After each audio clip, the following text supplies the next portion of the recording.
Hi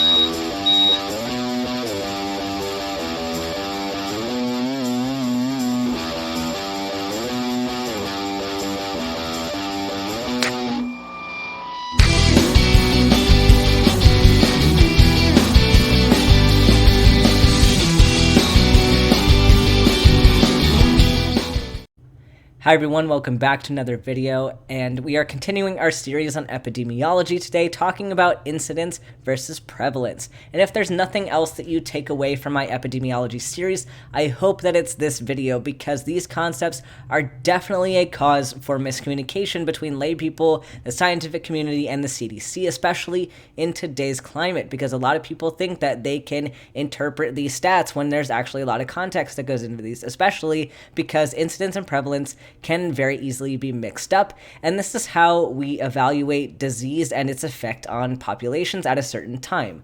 And I did want to focus today on chronic disease, because I see a lot of people saying that chronic disease is on the rise, and they might blame big pharma, they might blame dietary habits or wellness habits, but we'll go into that later of why I think this is a problem. But we're going to talk about incidence versus prevalence. And you really need to understand these concepts if you want to understand the effects of disease on populations and those kind of statistics.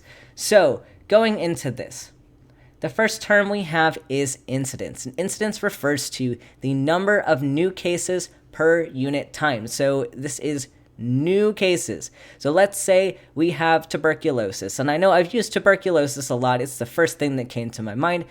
But let's say we have 8 people over a 1-year period that were infected by tuberculosis. This would be our incidence, because that's the number of new cases. We're not counting the other people who already had tuberculosis, just the people who are newly infected. That would be our incidence, the number of new cases over a certain unit of time. And this is usually a year-long period, but you could use maybe a 10-year period for your unit of time. You could use a week, you could use a month, whatever you want to use, as long as it's consistent and you explain the context.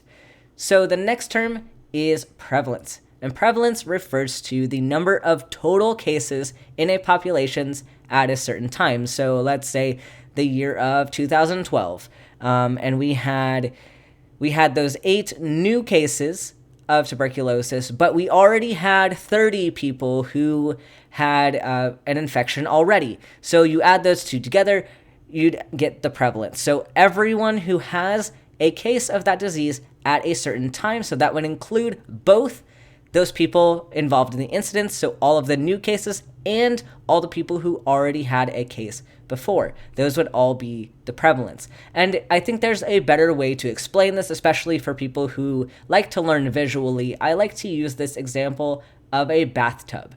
So think of a bathtub here, and this bathtub is our entire population. So everybody in the study population fits into this bathtub. And bathtubs, of course, are going to hold water.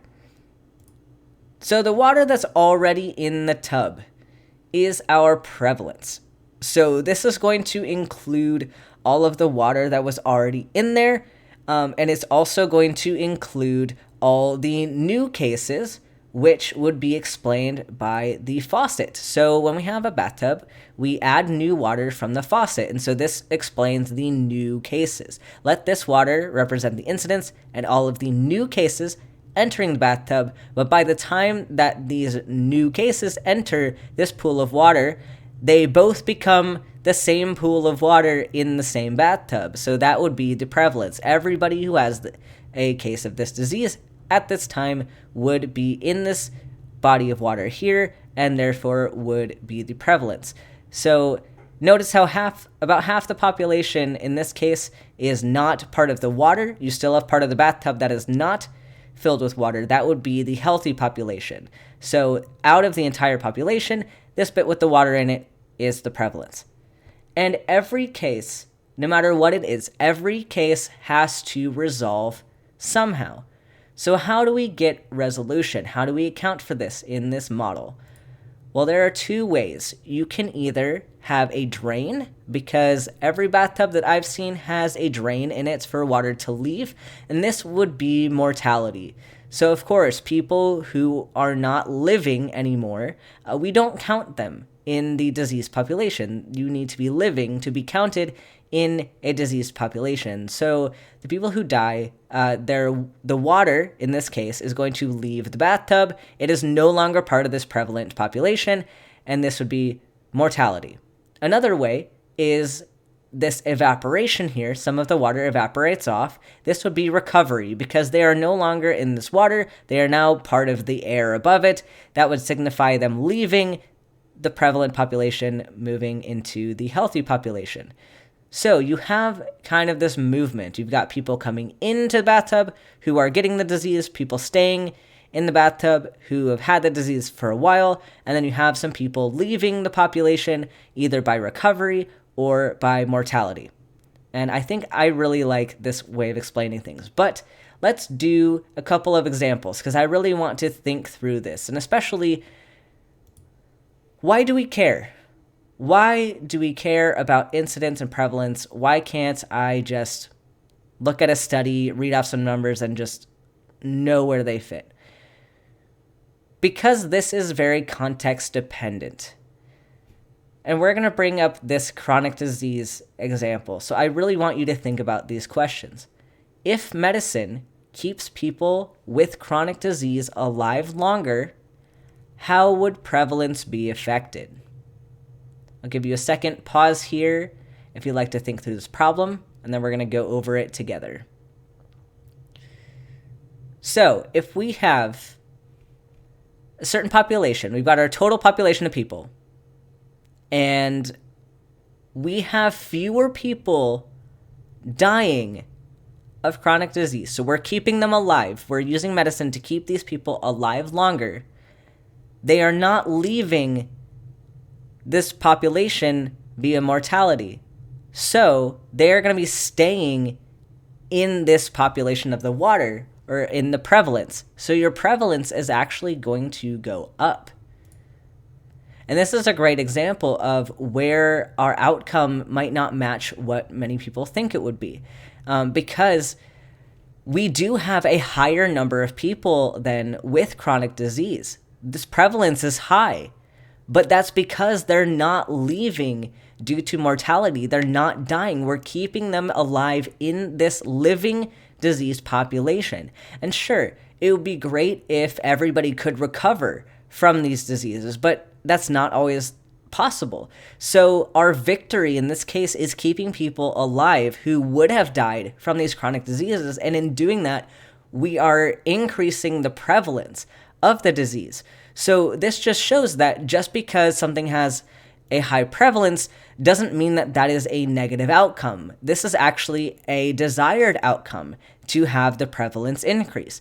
But this is where the perception of this concept can skew how you think about chronic disease, because these people who are trying to blame Big Pharma are trying to blame lifestyle habits. They're wanting to say that we're diagnosing more people with chronic disease, but that might not be the case. It could be possible that we are keeping people alive longer, and so our prevalence is therefore going to go up because our population of people who have chronic disease is going to be higher because we're not losing them to death. So the next question I want to go over is, if a disease is highly infectious and highly lethal, so something like Ebola, for example, that's going to have a very high level of transmission and also kill people very quickly. In this case, how would that affect incidence and prevalence? And once again, you can pause the video here, think about your answer for yourself, and then push play when you're ready to hear the answer. So in this case, the incidence would increase and the prevalence would decrease. So looking back at this, we have a disease that is highly transmissible. More people per day are getting these diseases. They have a high level of new cases per day. That is going to increase the incidence. More people are entering this pool of infected people.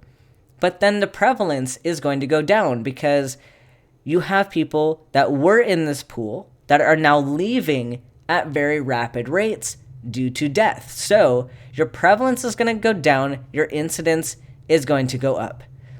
So I hope that this cleared up a lot, and I really hope you take this information, and especially when you're reading information about chronic disease or maybe seeing some statistics in the media, on the news about a certain viral infection that's going around, that you take this into account and understand that this data is skewed. Our perception is skewed, and you need to understand this context. You need to understand these concepts in order to really get a grasp on what the data is saying. So please, if you have any questions or comments, leave them down below. Hit the like button, subscribe, and I will see you all in the next one.